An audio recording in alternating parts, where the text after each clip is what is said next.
Hello, everyone. Um, yeah, so I guess I'll just go into it. So the point of me of thinking about new machinima is that machinima was sort of this niche filmmaking genre happening in uh, I want to say probably the 80s to early 2000s, where probably early 2000s actually. Where gamers would start modding game engines to control the camera and stuff and make these games, these films that are using games as their material. And the point of delineating a new machinima is that I think now that sort of games as a medium has become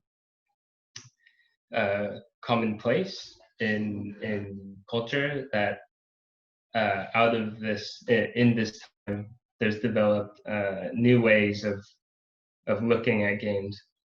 There is like an activity of watching games, and that sort of comes with a way of reading the images that intuits gameplay as well. So I think it's like a prime time to bring back the player as a subject in gaming, since or because like in earlier machinima the main focus was like the players embodying the game character, and then sort of trying to reflect on what the experience of the player as character is in the game world. Whereas what I'm trying to do is to add another layer of reflection in which those experiences in the game world reflect back into the player. So I'm actually going to show 3 films, 2 of which are quite short. So I'm going to start off with the first one, which is in chronological order. So Acedia of Arcadia is the first film, and it's quite a long excerpt, about 10 minutes. So I'll be talking through. But let me see if I can get it working here.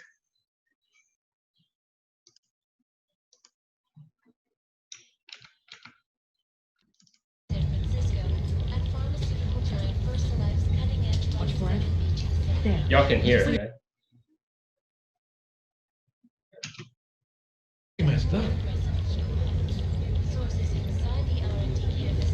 The Xfinity Marine Network, so the Vilmore was near all near Fury. Too much fucking cameras, way too much interference. Experts are working day and night but on new cures and methodologies that will prevent deadly outbreaks from occurring. I don't think those teeth all belong to this hero. This is Alaska. Remember the days when people would claim responsibility for the horrible shit they did? Well, they're not the most cooperative people. I'm not liking this. All we can do is speculate until someone steps up.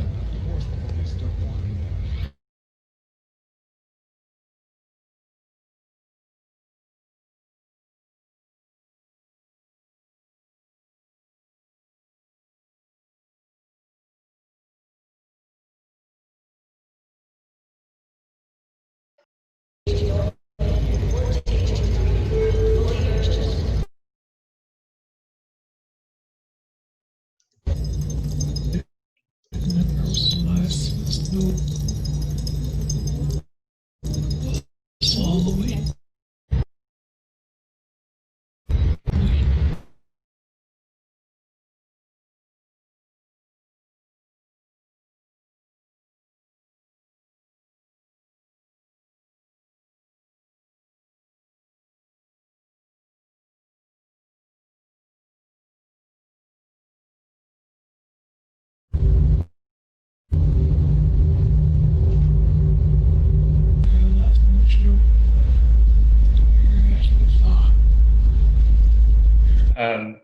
Yeah, so I'll talk a bit and then I'll continue it. One of the main mechanics that I'm in making these machinimas, and how to arrive at sort of reflecting on the player as subject is this focus on voice. So in this, there's a disembodied voice that's played in reverse. And it's actually like a sound clip of this ASMR YouTube personality put in reverse. So just trying to think about like if ASMR recordings is used for inducing pleasure, I'm trying to inverse that. And this video in particular, as you'll see, is a montage of a bunch of different games that take place in like sci-fi or fantasy settings, and looking at sort of how like the lack of imagination in a lot of AAA games in terms of like setting and narrative, and looking at a player who's sort of, I mean, this is a common theme in all the videos. It's like this player who's sort of finished all the games and is just ruminating on the game world, just kind of going on without player input. Yeah.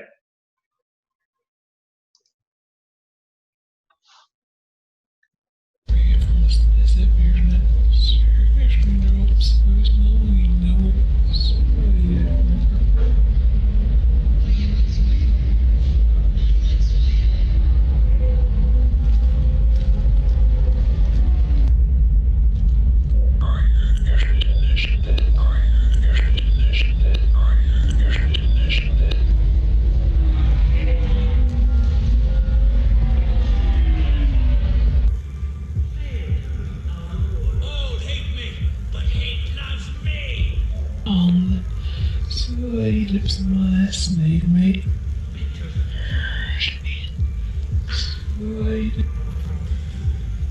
Be quiet!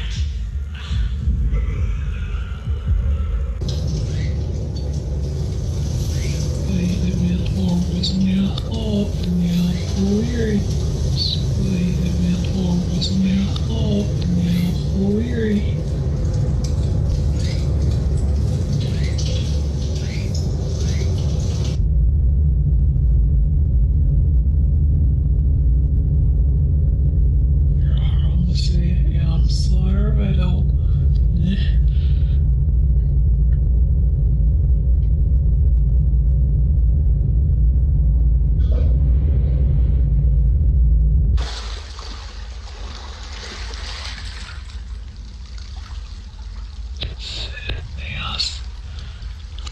This room's nice.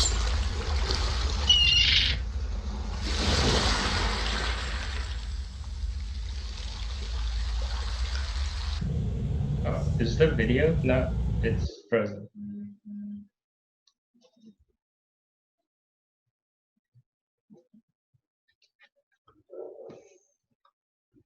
Okay, I'm gonna try again and see if it works.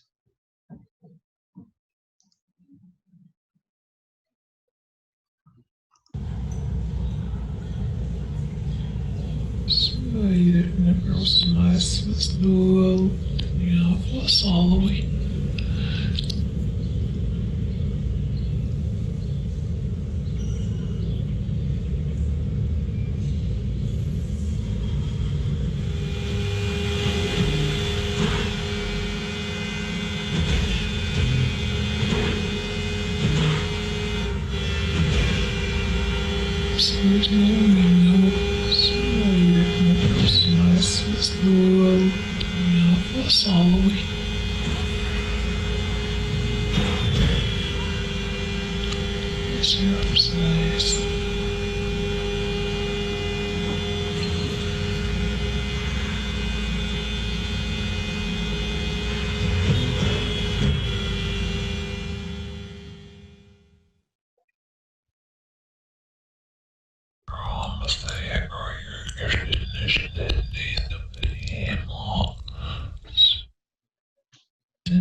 seriously finish him.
So from there, let's see.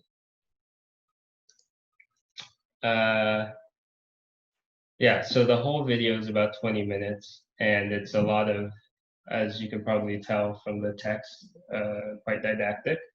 And I mean, like the main metaphor that's running through is sort of like the trying to draw this connection between the hollowness of the character meshes with sort of functioning as a mirror for how we think of like the embodiment of consciousness.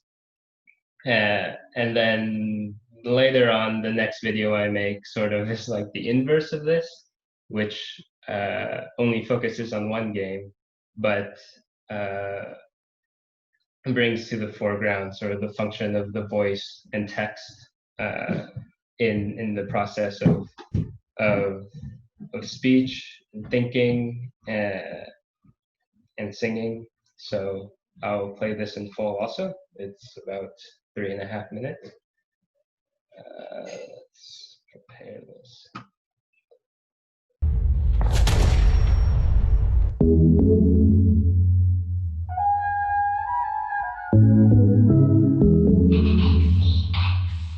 Glitter in my sheets,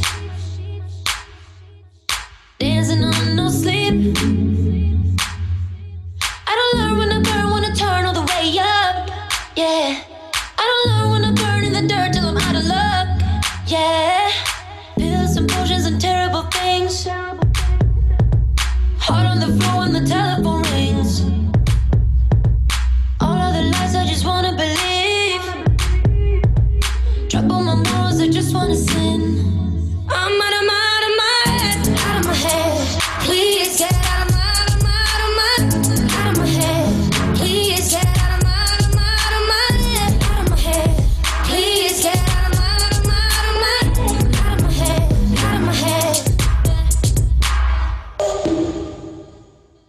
out. Need you out. Party with my tears, sway with my fears. Yeah, yeah, yeah, yeah. Let them try, get me high, I'll get by if I get enough. Yeah. Let them try, get me high, I'll get by with a little love. And I'll get back. Pills and potions and terrible things. Heart on the floor when the telephone rings. All of the lies I just wanna believe. Drop all my morals, I just wanna sin. I'm out of my head, out of my head. Please get out of my head. Please get out of my head, out of my head. Please get out of my head, out of my head. I'm out of my head, out of my head. Please get out of my head. Please get out of my head, out of my head. Please get out of my head, out of my head. You got me doing all this stupid shit. You fuck me up like this. Secretly, I'm into it though.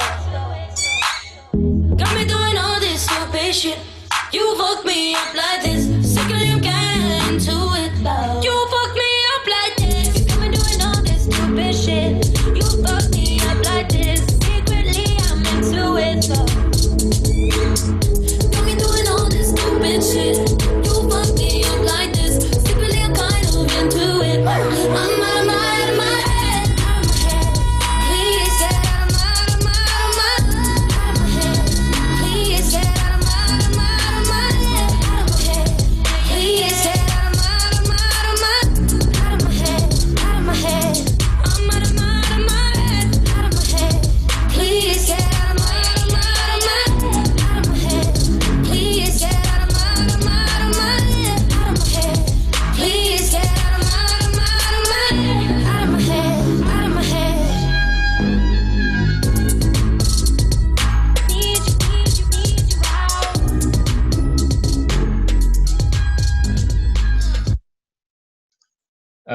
Yeah, so with this one,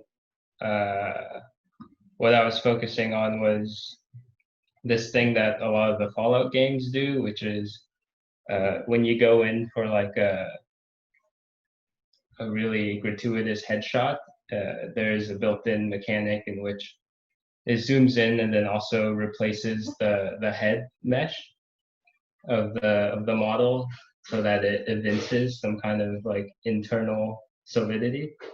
Yeah, so I was interested in that sort of desire to include that, and then I was slowing it down, and then just to like get into what that mechanic has to offer visually, and then yeah, so I was also interested in like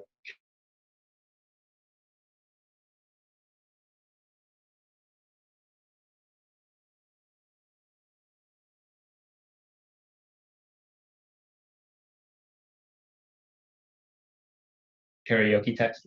So I'm interested in like slowly sort of introducing visual elements that point to the existence of the player. And in the first video, because it's like quite a long and slow video, I was trying to get to like imagining the player sort of in their sedentary state, and then in this is about the thought process. And then the last video is kind of like that.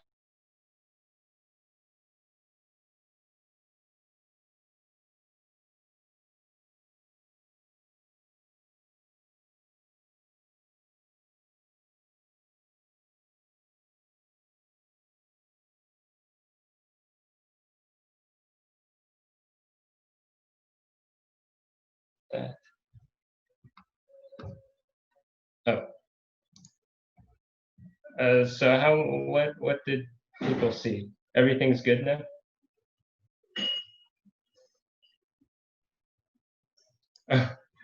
So the brain teaser video, right? So I was just saying that there was you know what? I'll repeat it. I'll repeat it after all the videos for everyone.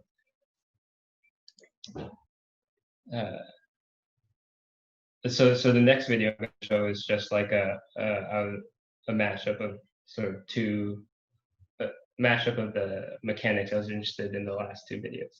Okay.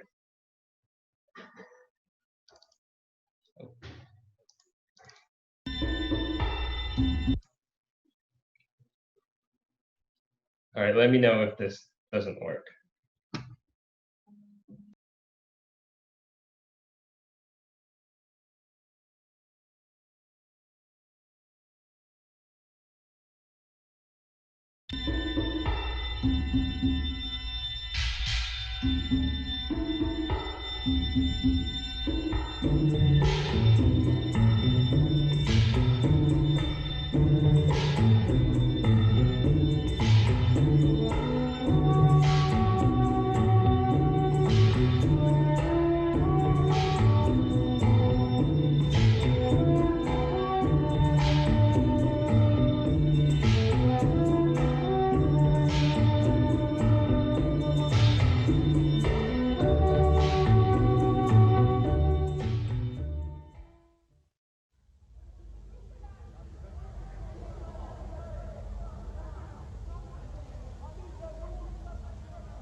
Yeah.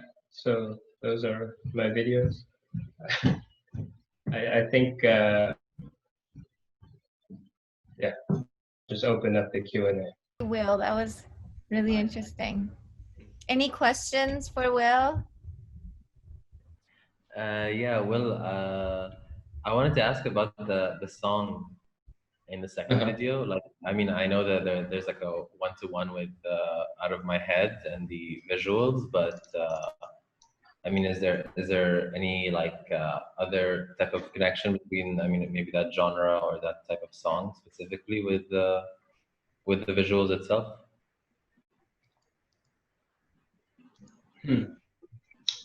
Well, I mean, I don't think it's much more than the one-to-one, but perhaps I guess maybe the interest in using a pop song is, no, I don't think it gets any more complex than just the song about being out of my head. Just some sort of like cheeky relation with blowing up. But um, I guess like, I mean, I don't want to do analysis of the song, but about like uh, of like, I think what the song does first and foremost is just gets into the thinking of, I mean, with its refrain, with just like this notion of another subject sort of being the the object of thought for Charlie, I guess, and then so the song just sort of sets up this the players, I guess, which is the person listening um, to the song, and then the subject of the song thinking about someone else. So it's mainly just to set up a relationship in which to think about the game objects, and then the excerpt from Holderlin's letter to Hegel talking about Fichte and thinking about like the subject. That's about it.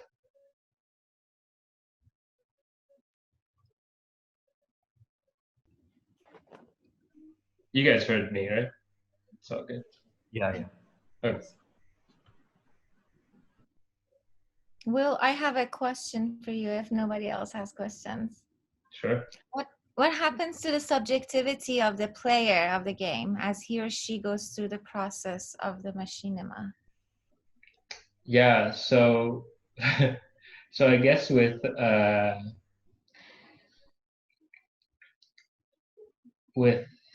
the last video I showed, there is a kind of resignation to just watching the games, and I mean, I've been thinking about this in relation to uh, like current projects that I'm trying to work through, in with which like do I then sort of create the subject, the player, uh, like in the game again or something, which would be like a kind of recursive like instantiation of the player in earlier machinimas again. So the player as character in the game world again, or where they go from that. I mean, I think at this point I'm just interested in making a game to which to deal with all these things. I mean, uh, on a formal level, I'm interested in the like text and voice. It, like I think you can see sort of a progression from the first video to the last one, in which more indications of the player comes in more through text and voice. So the first is just this disembodied sort of like subtitle, like narrating um, the montage, and then uh, you have like music that's external to the game, which is, then you have the player, which is silent but is reading, which is also a title to the game. And then with the last one, you just have these intertitles, which is just like a really quick sort of like reflection of how the player's feeling, how I'm feeling, and it's represented by handwriting or something. So I think, however, the player to intervene more as a character or something. But I don't know if like I'm reaching my ends with machinima as a medium to explore that more, and maybe I just want to make a game or something.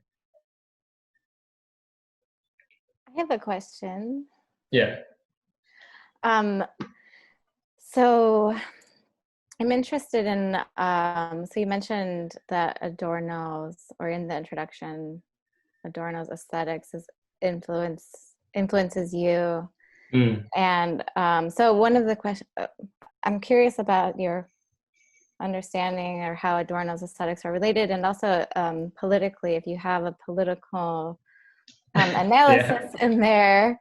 Sure. But I want to, just as an aside, say, so the other day I was reading about the history of the first person who was put to death by the guillotine, and in France, and there's a public execution in the 1700s, and the crowd was really disappointed because it was so fast, and they're like, oh no, bring back the gallows, bring back the other way, because there's more blood and guts, and we can really see it. And I'm like, oh my god, people are so fucked up, and they always were. And so when I watched the content, it's kind of like you're slowing down the guillotine in the game for us to sort of meditate on this moment, and pairing the pop music with the like exploding head. And I sense, there's a kind of a political commentary in there as well, and I was wondering if you could maybe talk about that a bit. I'll do this in order, but could you just repeat the first question, maybe?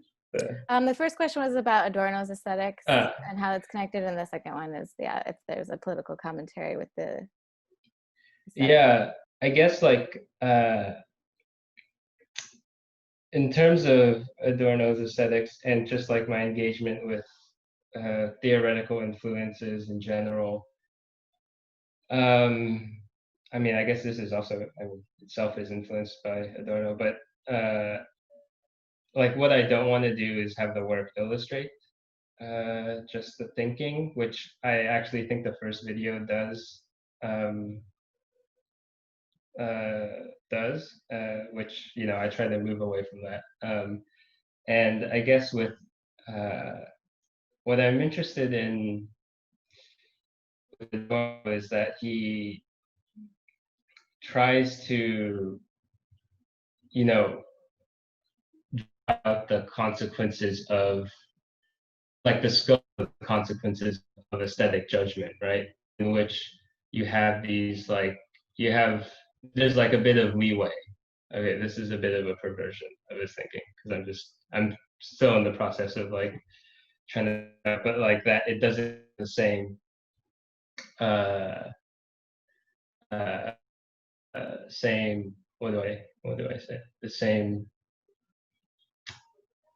demand is not the right word, but the consequences of aesthetic judgment are not the same as like practical reason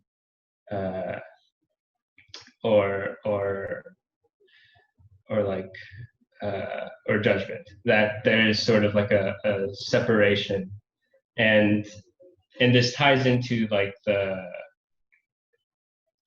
he has this quote that like art is the antithesis of society, right? So in thinking about that, and thinking about the scope in which artworks can affect anything, is where I'm interested in, because it seems to me, I mean, this is sort of like my interpretation of it, which is subject to change, is that the art object, because of its sort of employment of the imagination, and I think it's fleshed out more with his stuff on utopia, but that it occupies like a strange temporal state in that it's kind of empty because it can point to the future or something, or like imagine the world as something else. And in some ways, in order to do that, you have to remove yourself from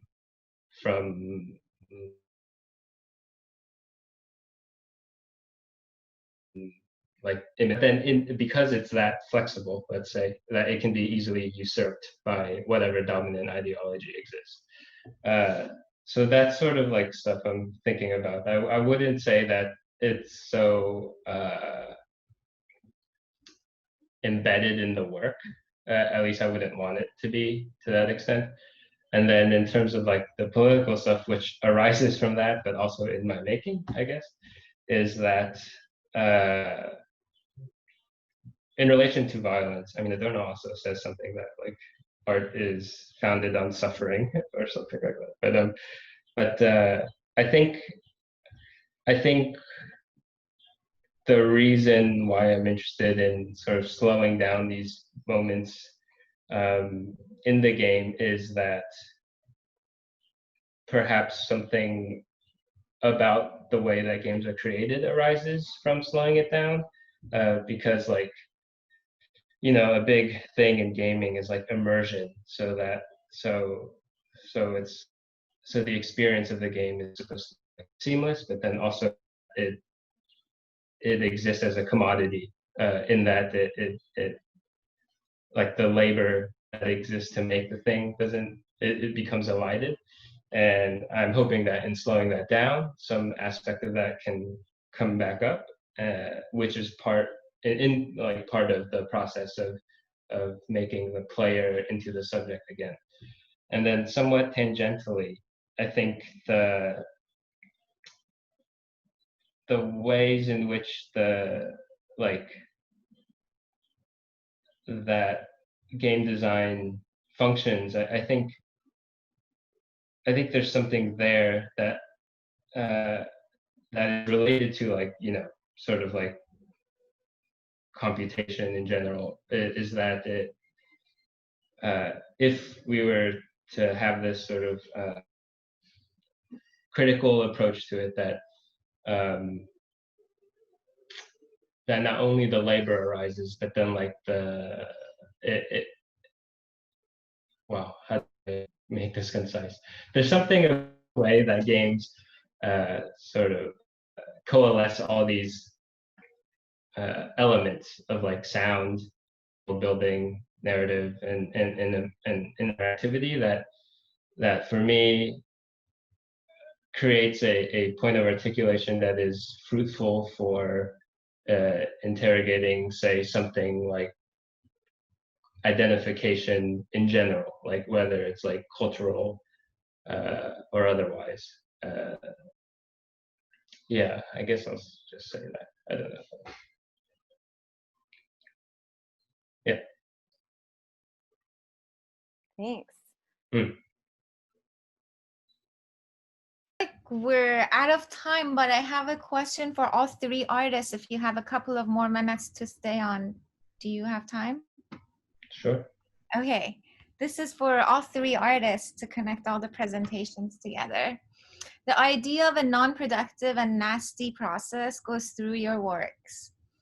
Do you relate this to the idea of body and mind and the separation and connection between these two?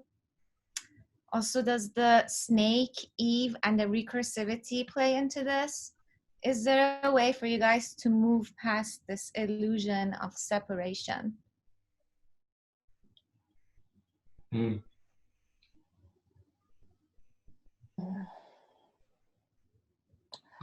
I feel like it's not an illusion though. Yeah, I guess yeah, because I used to practice Zen Buddhist meditation, and that feeling of being mindful or aware of your body, the separation of your body and your mind, really helps me to like kind of think out of the body. I guess that's kind of related to the Zeno perspective. But personally, I'm a little pessimistic about this. Like I don't think there's a way out. I would say I also feel that it's not, I wouldn't say there's an illusion. I think there's a limit point to things, and that there are hard chasms that are not crossable. And so thinking about, I think the kind of idea of the threshold is that the threshold is the place where it's maybe there's a possible moment to connect, but that then it falls away. And so for me, it's interesting to think about those limit points, because it also is, humans have such arrogance about our reach and our knowledge and how much we can do. And I think that we are overly confident in what we can do, and that those limit points are important to say, like, no, we don't have access to everything, and we don't have the ability to know what the machine experiences. We don't know a lot of things. And so that barrier, I think, is something that I play with, but I don't think of as an illusion. It begs the question really, like, what's, just with the terms of like, what's the limit of that function, right? Like the mathematical thought around like the threshold or like the limit of the function, is it, I am always wondering what that progression, if it's self-supporting or not. Sorry, now I'm going into la la land of thought, but that is also just indication of like how inspiring all of your work is. Thank you. Yeah. I'm getting a notice that my internet is unstable. Can you guys hear me?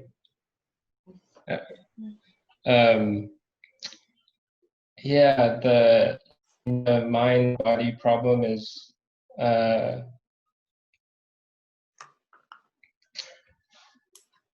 I mean, I think there are limits to what we can know, I guess. But I guess, like, for me, like, the existence of machines and AI is just like I mean, I don't really see it as say, I mean, for me, it's like a tool augmenting our own cognition, because it can compress information faster and sort of give us visions of existence that we don't have access to, just based on biological limitations. But I think that, like, conceptual limitations has yet to be exhausted, and then also that even within that, I mean, yeah, I think I'll just say that. I don't know if that answers the question. Is it an illusion? Yeah, maybe the separation is an illusion insofar as that that there is like a connection, but that connection between the two modes of experience hasn't been exhausted. So, and I think technology functions in a way that allows us to do that or something. So I just wanted to also say that I was going to make a comment after Xuan's talk. I think there is also something about the cannibalism that is like a threshold, because you cannot both eat another person to gain their power and have them they be alive. There's this problem of wanting to consume and also gain and be a part of this social sort of interaction. And so this idea that you have to eat something or consume something to then change it, you know, in consuming it, it's going to change something. And I love the anecdote of Adam and Eve eating Steve. I think that is, oh, yeah, I can think about this for a long time, but the question about the snake came from our earlier discussion that we had before this, and it's something I didn't talk about because the talk was long, but I was also looking at the snake, our visual system that recognizes snakes, which is separate from facial recognition and other object recognition, and is shared across multiple mammals from a long evolutionary biological evolution from being surrounded by snakes for millennia, and that it's very strong. But how does, so there's the connection is that there's a sort of shared homology, the structures, we see the structures repeated across multiple species, but we still can't cross this barrier, but we can share something. So there's something, I don't know how to connect it to Adam and Eve eating Steve, but I want to, and I really love that. So thank you for that. I was thinking, going back to cannibalism, like, I guess in reality, like, sometimes it's not like we choose to do that. We're most of the time we're forced to perform that unconsciously. Yeah, maybe, yeah. I keep saying awareness, but I do think it's important. It's like the starter of being able to see it differently. But yeah, I have a friend who just posted a very long question for Yvette in the chat.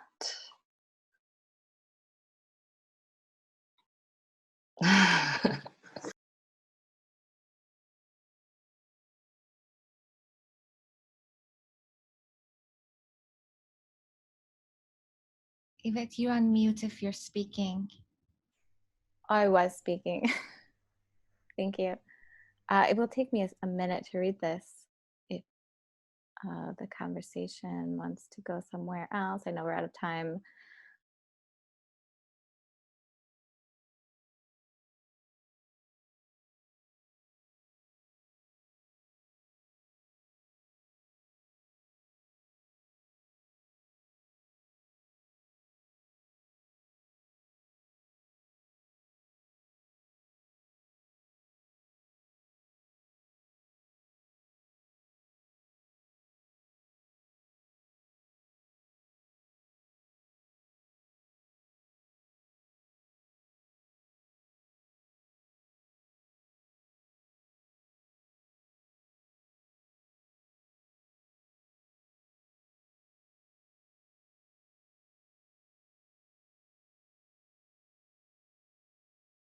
So it's quite long, and I have a lot to say about it. I mean, my dissertation that I finished last year is very much talking about a lot of the things that you're asking in your question, and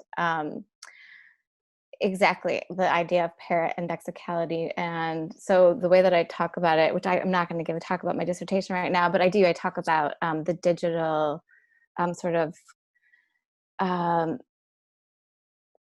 the digitally native index, and how do we rethink this as a separate space and its own space. And I can send you a comment. I can respond more in full and give you a longer response. But this is really great. I'm so glad that you got that from my talk, because this is always, I didn't specifically say those things, but yes, I am very much interested in that. So thank you so much. I'm going to copy and paste this all down. Yes, copy and paste it. So you can answer to her. And I think you put your email address in the comment section to Yvette, right? If you want to reach out to the artist directly. And with that, that is our presentation for today. Thank you, everybody. Thank you to our 3 artists for your thought-provoking presentations. Very interesting and fascinating. Thank you.